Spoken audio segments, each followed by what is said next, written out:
बुखार नहीं चढ़ा है ये। देखिए जो माहौल था 2-3 दिनों से, एक ना एक को कैचअप करना था, कर लिया तो एक ने कर लिया। कौन? मैंने कल कहा था कि दो में से एक को कैपिचुलेट करना पड़ेगा, तो जो बड़ा ऑब्वियस था कि इन्हीं को करना पड़ेगा, तो इन्होंने कर लिया। और कल जो मैं 2 दिन से कह रहा हूँ, बैंकिंग शेयर्स में राउट था, धुआंधार बिकवाली। तो जेपी मॉर्गन 6% गिरा है, thanks to Silvergate. Silvergate क्या है? सिल्वर गेट एक क्रिप्टो फाइनेंशियर था, वो डिफॉल्ट टाइप का हो गया था। कई दिन से उसका मामला चल रहा था, मतलब 1-8 महीने से लफड़ा चल रहा था। कल उसमें ये एकदम फाइनली हो गया कि अब दुकान बंद है। 46% स्टॉक नीचे है, और क्रिप्टो करेंसी की जितने स्टॉक है, बिटकॉइन सारे 8-9% धो डाले। इसका इम्पैक्ट फिर पूरे बैंकिंग में आया। और वो जो एक और दूसरा सिलिकॉन वैली वाला बैंक है, एक्सपोजर है क्या भाई? अगर आप पूरा फाइनेंशियली आप ही फाइनेंस कर रहे हो, सिल्वर गेट के पास पैसा कहाँ से आएगा? तो इसके अलावा भी तमाम जो बैंक है वहाँ पे, सिलिकॉन वैली के एक बैंक, सब में बुरी तरीके से पिटाई हुई है। जेपी मॉर्गन जैसा स्टॉक 6% नीचे है। तो बैंक्स गिरे, फिर नैस्डैक कहाँ से पीछे रहता, आईटी गिरे, एवरीवेयर खूब तगड़ी फॉल आई है।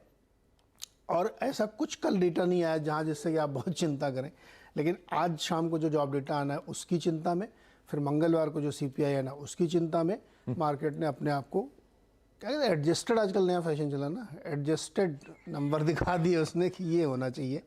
कल जॉबलेस क्लेम आया, ठीक आया, मतलब जॉबलेस क्लेम थोड़ा बढ़ गया 2.5 महीने की ऊँचे हो गया, लेकिन अभी सच का सामना हो रहा है। और मुझे लगता है कि ये राउट बाकी जगहों पे चलेगा। आप जेपी मॉर्गन देखिए, सिटी ग्रुप देखिए, वेल्स फार्गो देखिए, बैंक ऑफ अमेरिका देखिए, सबकी अच्छी धुलाई हो गई है। तो बड़ी चिंता है, देखते हैं हमारे यहाँ क्या होता है।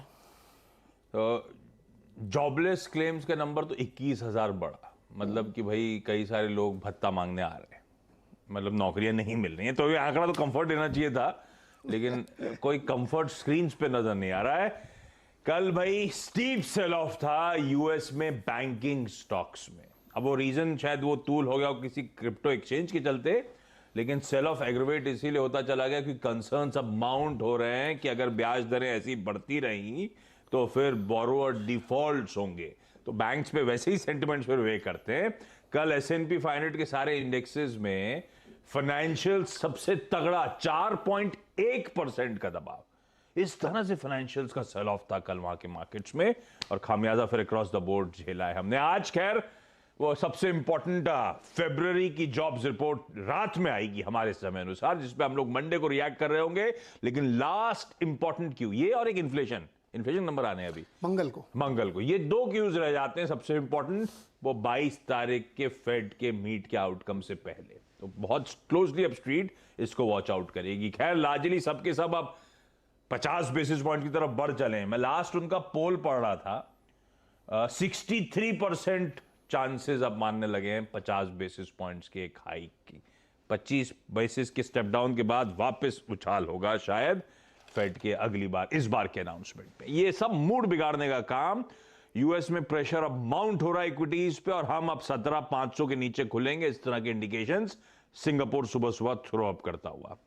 वीरू, ऐसे में कैसे अप्रोच करना है कल के उस सेल ऑफ? अब कल तक तो लग रहा था अच्छी सीरीज चली थी, थोड़ा सा प्रॉफिट टेकिंग है हम, क्योंकि आउट परफॉर्म कर रहे थे यूएस को, थोड़ा सा गेन्स को गिव अप कर दिया। लेकिन आज देख के थोड़ा सा अब डर लग रहा है। अब हम कल 17,600 के नीचे बंद हुए, आज 17,500 के नीचे जाने की तैयारी हो रही है। ऐसे में अप्रोच क्या रहेगा मार्केट्स का फ्राइडे के लिए, निफ्टी बैंक को लेकर? Good morning.